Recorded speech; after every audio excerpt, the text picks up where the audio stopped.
สวัสดีข้าพเจ้าน้ำฝนแก้วมณีข้าพเจ้าเองรู้สึกดีใจหลายๆโดยเฉพาะมื้อนี้เพลงเปิดงานเนาะมันจะมีเพลงฟ้อนแล้วก็มีล้ำสารวัตรข้าพเจ้าเองก็เป็นหนึ่งในนักแสดงที่ว่าเปิดงานในมื้อนี้และที่ดีใจหลายไปก็หันคืองานในมื้อนี้จะสัมมนาเกี่ยวกับการพัฒนาดนตรีลาวให้ก้าวสู่สากลกันรักษาโดยเฉพาะเพราะฉะนั้นเนื้อหาในการสัมมนามื้อนี้ข้าพเจ้ารู้สึกดีใจหลายๆเพราะว่ามันจะเป็นอีกหนึ่งจุดเริ่มต้นที่จะพัฒนาคงเขตศิลปะลาวให้ก้าวขึ้นสู่สากลบ่ว่าจะเป็นดนตรีหรือว่าเป็นเทคนิคในการห้องแล้วก็มูลเสื้อของบทเพลงต่างๆซึ่งว่าอยู่ในเนื้อหาของการสัมมนาในมื้อนี้มีความเข้มข้นแล้วก็ได้ความรู้หลายอย่างเลยรู้สึกดีใจหลายๆสิ่งหนึ่งที่อยากจะเว้าเลยรู้สึกภาคภูมิใจและก็ดีใจหลายเพราะว่ายุคของพวกเขาในปัจจุบันนี้ได้เป็นยุคที่ว่าริเริ่มที่จะเฮ็ดในสิ่งนี้ให้มันมีชื่อเสียงกลับคืนมาอีกรอบหนึ่งอีกหนึ่งครั้งโดยมีทางภาครัฐองค์การจัดตั้งทางภาครัฐเนาะแล้วก็มีองค์การจัดตั้งทางสากลให้ความสนใจแล้วก็ให้การซัพพอร์ตแล้วก็ร่วมมือพวกเขาแบบนี้พวกเขารู้สึกภาคภูมิใจแล้วก็ดีใจหลายๆที่ว่ามันเกิดงานสัมมนาขึ้นในมื้อนี้แล้วก็เป็นจุดเริ่มต้นที่เป็นมื้อเปิดโครงการที่พวกเขาจะริเริ่มในการเฮ็ดเพลงโดยที่เอาเพลงลาวเพลงบูฮานเพลงที่ถูกลืมไปแล้วกลับขึ้นมาเฮ็ดใหม่เป็นจำนวน10บทเพลงนั่นเองเจ้าหลายๆครั้งที่ว่าจัดแสดงอยู่ประเทศลาวโดยเฉพาะเป็นการนำอาภรณ์ลาวไปแสดงอยู่ต่างประเทศมีความภูมิใจหลายๆเพราะว่าลายลาวของพวกเขานี่บ่ว่าจะเป็น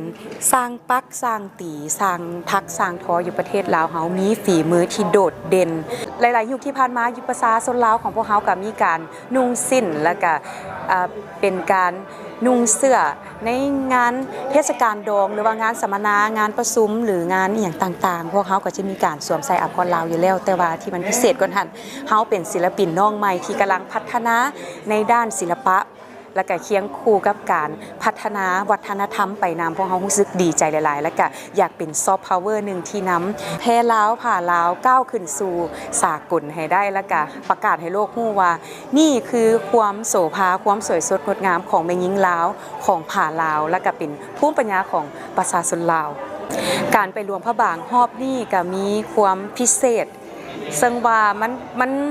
ทุกสิ่งทุกอย่างบ่ได้มีเรื่องบังเอิญอยู่แล้วหลังจากที่ก้าวขาไปอยู่หลวงพระบางปุ๊บเขาก็จะมีเพลงสบายดีหลวงพระบางออกมาเลยซึ่งเฮาบ่ได้ฟิกไว้แต่ว่ามันเป็นแบบนั้นตามธรรมชาติของมันและข้างทำอิฐที่ว่าน้ำฝนไปแล้วก็ไปห้องโชว์อยู่ที่ Tropico แม่ของพิซซ่าเนาะเป็นโชว์โอเปร่าของน้ำฝนจะมีทุกๆอาทิตย์นั่นแหละและที่แรกเขาก็บ่ได้คาดหวังอย่างไรเฮาไปด้วยความมักแล้วก็ด้วยความที่ว่าไปช่วยเวียกอ้ายแล้วก็เปลี่ยนสถานที่ไปในเมืองมรดกโลกแล้วก็เปลี่ยน energy ของตัวเองแล้วผลตอบรับแม่นดีหลายชาวเมืองหลวงพระบางน่าฮักโดยที่เฮาเฮ็ดออกไปแล้วมันบ่แม่นนอกเหนือจากคนหลวงพระบางเท่านั้นที่ฟังมันเป็นภาษาชนลาวทั่วประเทศที่ว่าติดตามผ่านโซเชียลก็คือ TikTok ช่วงนี้ TikTok ก็จะฟีดไปไว้หลายก็จะมีคนตามมาเบิ่งแล้วก็ให้กำลังใจน้ำฝนอยู่เป็นเนืองๆเป็นประจำผลตอบรับถือว่าดีหลายแล้วก็ดีใจหลายๆที่ว่าเฮ็ดให้เมืองหลวงพระบางมีเสียงห้องของเฮาแล้วก็จะจารึกไว้ในความทรงจำตลอดไปสำหรับฟีดแบ็กของเพลงสบายดีหลวงพระบางก็คือน้ำฝนดังขึ้น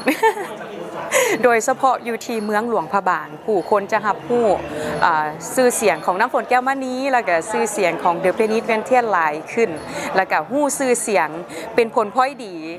กับห้านที่น้ำฝนไปเฮ็ดเวียกก็คือห้านของอ้ายเฮา Tropico แม่ของพิซซ่าและก็จังกะลาเฮ็ดให้ผู้คนที่ว่าติดตามเฮาลั่งไหลเข้ามาเบิ่งโชว์ของเฮาในแต่ละมื้ออันนี้ก็ขอบใจหลายๆแล้วก็บอนแฟนคลับแฟนเพลงทุกๆคนเอาน้ำฝนไปในอ้อมอกอ้อมใจแล้วก็ซัพพอร์ตน้ำฝนนักห้องคนน้อยๆคนนี้ไว้ในหัวใจของทานตลอดไปเด้อขอบใจนะขอบใจ